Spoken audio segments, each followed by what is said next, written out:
हाय friends, मैं हूं Manav. Welcome to movie shoovy. करते हैं आपस में पॉजिटिव सा नमस्कार।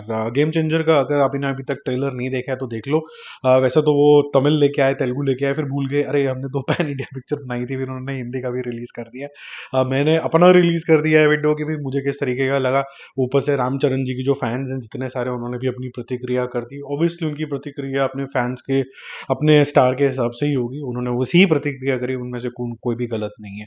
हमने वो प्रतिक्रिया करी जो हम सिनेमा लवर्स हैं कि हमें कैसी लगी। हम ऑब्वियसली जब हिंदी सिनेमा को क्रिटिसाइज कर सकते हैं तो किसी और को भी तो करना फर्ज बनता ही है।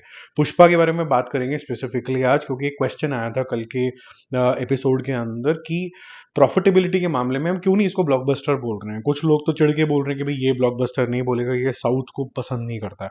जब मुझे मार्को पसंद आ सकती है तो फिर ये क्यों नहीं पसंद आ सकती।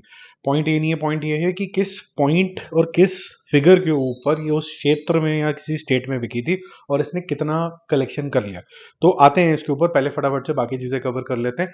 जैसे कि मुफासा मुफासा का डे 14 यानी कि 2 पूरे वीक कंप्लीट हो चुके हैं।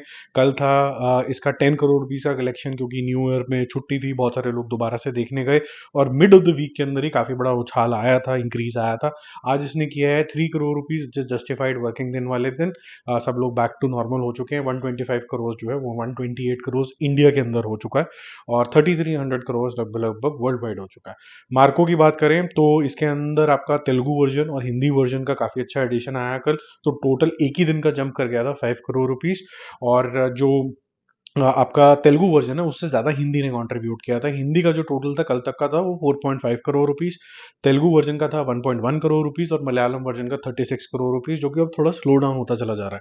लेकिन आज भी इसका अच्छा हेल्दी 2 करोड़ रुपीस का कंट्रीब्यूशन है, जैसे इसका टोटल हो गया 44 करोड़ रुपीस और 80 करोड़ रुपीस के आसपास इसका वर्ल्ड वाइड कलेक्शन है। तो बहुत अच्छा तरीके से ही अपना जगह पे चल रहा है और अच्छी तरीके से रिकग्नाइजेबल भी है। और हर रोज और स्क्रीन और शोज भी इसके लिए ऐड होते चले जा रहे हैं। तो धीरे धीरे करके आई थिंक ये 100 crore rupees world wide cross कर लेगा। बेबी जॉन, वो ऑब्वियसली पिक्चर बहुत बढ़िया थी। मैं अपना जो एक बार स्टेटमेंट दे देता हूँ, बार बार चेंज नहीं करता हूँ। दिक्कत सिर्फ एक ही चीज़ है कि इसके ऊपर रीमेक का लेबल लगा हुआ है। तो अब हम किसी ने देखी हो देखी ना हो विजय थालापति की वो मूवी, लेकिन वो रीमेक है तो जी हम नहीं जाएंगे, हम चिढ़ के घर बैठ जाएंगे बच्चे की तरह। एक्चुअली में बेबी जॉन वो है कि जो लोग नहीं जा रहे हैं वो बेबी हैं, वो पता नहीं। जाएंगे जो लोग देखेंगे उनको लगेगा कि ठीक ठाक तरीके की मूवी है और पहले से बेटर बनी है। डे 9 का जो कलेक्शन है दैट इज 1.5 करोड़ रुपीज, कल 3 करोड़ किया था। डिप तो आना ही था, वॉश आउट होगी ये मूवी, काफी एक्सपेंसिव मूवी है ये। इसका बजट बताया जा रहा है वो 125 करोड़ आ रहा है और जो विकीपीडिया वगैरह वेबसाइट्स हैं वो 180 तरीके का आ रहा है। अब कौन सा सच है कौन सा नहीं है, मिड वे भी ले, अगर 150 करोड़ रुपए में भी ये मूवी बनी होगी जो लग रहा है कि इतने के आसपास की होगी, तो ये मतलब अपनी कॉस्ट और अपने सारी चीज़ों के बहुत दूर दूर तक होगी। इसका बिजनेस एनालिसिस अगर आपको चाहिए कि कितना लॉस होगा किसको, वो मेरे को बता देना, क्योंकि काफ़ी ज़्यादा रिकवरीज जो होती हैं वो ओटीटी लेवल के ऊपर भी हो जाती हैं। लेकिन थिएटर के अंदर भी काफ़ी अच्छे तरीके की कमाई करनी ज़रूरी है, इसकी कमाई बहुत कम है। 38.5 करोड़ इसका टोटल हुआ है। 54 करोड़ रुपीज़ का वर्ल्ड वाइड कलेक्शन है, तो काफ़ी दूर है ये अभी अपने प्रॉफिटेबिलिटी से। अगर हम थिएटर की भी बात करें, बाकी जगह पे तो हो ही जाता है। मैक्स की अगर बात करें तो जो डे 9 का कलेक्शन है that is approximately 1.5 crore rupees. Dip आया है कल 5 करोड़ रुपीस के बाद, देखने के लग रहा था कि अब ये स्टीम पकड़ लेगा, अभी हाथ नहीं आएगा। बट आई थिंक जो फर्स्ट चॉइस लोगों की बन रही है वो कहीं ना कहीं या तो पुष्पा बन रही है या फिर सेकंड चॉइस जो है वो मार्को बन रही है। तो मैक्स जो है वो अपने क्षेत्र के अंदर तो अच्छा कर रहा है, कन्नड़ा स्पीकिंग बेल्ट के अंदर अच्छा कर रहा है। तो 37 करोड़ जो है वो 38.5 करोड़ हो गया है और 42 करोड़ रुपीस के आसपास का वर्ल्ड वाइड कलेक्शन है। अब जरा पुष्पा के बारे में समझते हैं। पुष्पा 2 का जो कलेक्शन 29th डे कितना है, मैं आपको लैंग्वेज वाइज भी बताऊंगा और कितने पे इसके राइट्स बिके हैं और उससे आपको क्या कैलकुलेशन निकालनी है, पूरा मैथमेटिक्स समझाऊंगा। पहले मैं आपको एक बच्चों वाला सवाल पूछता हूँ कि अगर आप दुकानदार हैं और आप 12 रुपए की पेंसिल बेचते हैं और 10 रुपए की खरीदते हैं, तो आपको 2 रुपए का मुनाफा होता है। बस ये दिमाग में रखना, यही मैथमेटिक्स पिक्चर के अंदर भी चलता है। अगर ये पेंसिल का अगर एग्जाम्पल किसी को समझ नहीं आ रहा और उसको फिर भी ब्लॉकबस्टर के नारे गाने हैं, तो फिर मेरे ख्याल से उसको फिर दूसरी या कक्षा में या पहली कक्षा के अंदर चले जाना चाहिए। पुष्पा 2 का डे 29 जो है वो है 6 crore rupees, very healthy number again. कल था 14 करोड़ रुपीस, आज है 6 करोड़ रुपीस, इससे इसका टोटल हो जाता है लगभग लगभग 1208 करोड़ रुपए। बहुत बड़ा नंबर है, 1200 भी एक अपने आप में एक बहुत बड़ा माइलस्टोन है। कल मैंने बोला था कि 1800 करोड़ रुपए क्रॉस कर जाएगा, लेकिन जो मेकर्स हैं उन्होंने अपनी इज्जत रखी है, उन्होंने बोला कि नहीं जी अभी नहीं क्रॉस हुआ, 1 करोड़ रुपए कम रह गया। यूजुअली ऐसा होता नहीं है, लोग 1 आधा करोड़ रुपए तो ऐसे ही ऊपर बढ़ा देते हैं, लेकिन कुडोस टू द मेकर्स, उन्होंने ऐसा नहीं किया है। उन्होंने 1799 का पोस्टर निकाला तमीज से, उन्होंने बोला कि 290 करोड़ रुपीस के आसपास का ओवरसीज का कलेक्शन है, और आज ये बाहुबली का रिकॉर्ड तोड़ देती है। तो बहुत अच्छी बात है, बाहुबली का रिकॉर्ड फाइनली टूट चुका है, अब सिर्फ एक दंगल का रिकॉर्ड आगे बचा है। अगर मैं हिंदी अब वो देखूं और लैंग्वेजेस और का देखूं, तो हिंदी लैंग्वेज का जो सिर्फ टोटल है that is 788 crore rupees, Telugu का जो है 331 है, जो तमिल वर्जन है ये 57 लेके आता है, कन्नड़ा वर्जन 7.5 लेके आता है, मलयालम लेके आता है 14 करोड़ रुपए। लेकिन ऐसे पिक्चर बिकती नहीं है, पिक्चर बिकती है बेल्ट के हिसाब से। जैसे रेस्ट ऑफ इंडिया जो हिंदी स्पीकिंग बेल्ट है कंप्लीटली, वो है 902 करोड़ रुपए के आसपास। ऐसी तेलुगु जो है वो है 319 करोड़ रुपए। अब लैंग्वेज तो 331 है, लेकिन जो एपी तेलंगाना है वो 319 क्यों है? क्योंकि इसके अलावा भी आउटसाइड एपी तेलंगाना ने भी किसी ने तेलुगु लैंग्वेज के अंदर कुछ ना कुछ ये मूवी देखने की कोशिश करी होगी। जो आपका तमिल मार्केट है, जैसे तमिलनाडु, वहां पर 76 करोड़ है, हालांकि उसके लैंग्वेज का जो टोटल है वो 57 है खुद उसके क्षेत्र के अंदर। कन्नड़ा वर्जन 97, और इसका मतलब है जो कन्नड़ा स्पीकिंग बेल्ट है आउटसाइड कर्नाटका भी काफी ज्यादा अच्छी खासी है, और केरला है 18 करोड़ रुपीस। अब इसको समझते हैं, मैं दोबारा बता देता हूँ। रेस्ट ऑफ इंडिया 902, जो बाकी के जो 902 अगर आप कैलकुलेट करोगे और देखो ये कितने में बिकी है हिंदी में, तो बिकी है 200 करोड़ रुपए में।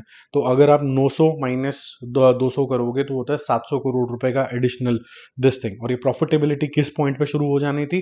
क्योंकि प्रॉफिट शेयरिंग होती है, आपको आधा पैसा देना पड़ता है एग्जिबिटर्स को। तो आपको 200 करोड़ कमाने के लिए लगभग लगभग 375 करोड़ रुपीज जो होते हैं कमाने पड़ते हैं, उसकी टिकटें बेचनी पड़ती है, तब आप प्रॉफिटेबल होते हो। रफली स्पीकिंग 400 करोड़ के बाद ये प्रॉफिटेबल थी।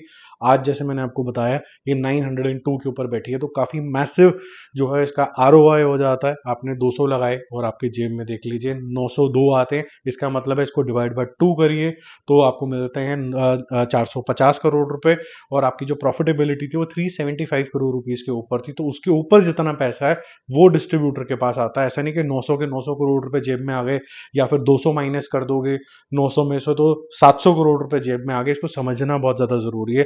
जितनी भी कमाई होती है थिएटर के ऊपर, तो आधा पैसा एग्जीबिटर यानी कि पीवीआर टाइप्स या सिंगल स्क्रीन टाइप्स भी ले जाते हैं। जो डिस्ट्रीब्यूटर होता है जिसने ट्रूली पैसे लगाए हैं, उसको आधा पैसा ही लगभग लगभग मिलता है। और जैसे जैसे डेज बढ़ते चले जाते हैं उसको बल्कि ये जो शेयरिंग है वो और कम होती चली जाती है, और एग्जीबिटर को ज्यादा पैसा मिलता है। इसलिए रफली हम 50 मान के चल रहे हैं। ऐसी एपी तेलंगाना के अंदर 220 करोड़ रुपए में ये राइट्स बिके थे, और प्रॉफिटेबिलिटी शुरू होनी थी 400 करोड़ में। आज हम बैठे हैं 319 करोड़ रुपए पे। तो अभी तो पैसे ही पूरे नहीं हुए, आप कह रहे हो एपी तेलंगाना के अंदर ब्लॉकबस्टर बोल दो, तो कैसे बोलोगे आप?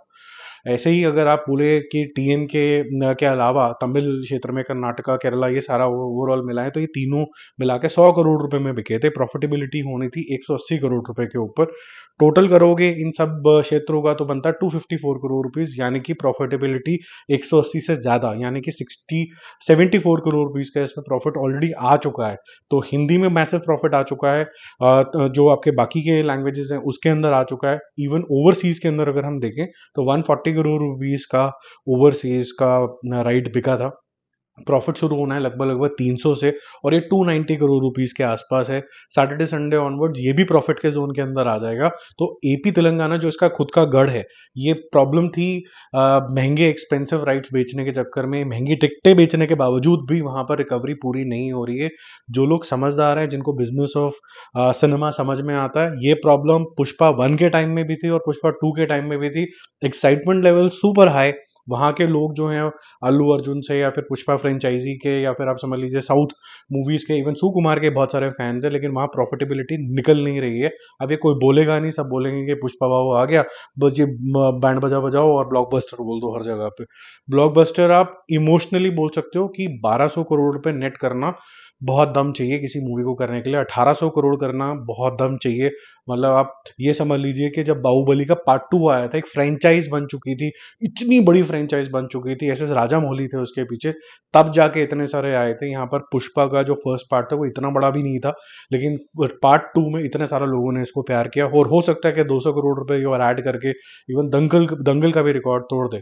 लेकिन एपी तेलंगाना में अभी भी ये प्रॉफिट के लिए जूझ रही है, तो इसका सिर्फ एक इंडिकेटर जाता है कि यहाँ के क्षेत्र के अंदर थोड़ा सा जो लालच है वो कम करना पड़ेगा मेकर्स को, और थोड़ा इकोनॉमिकल बनाना पड़ेगा यहाँ के डिस्ट्रीब्यूटर्स के लिए। बाकी हम जल्दी मिलेंगे और रिव्यूज और अपडेट्स के साथ। Stay connected, bye bye.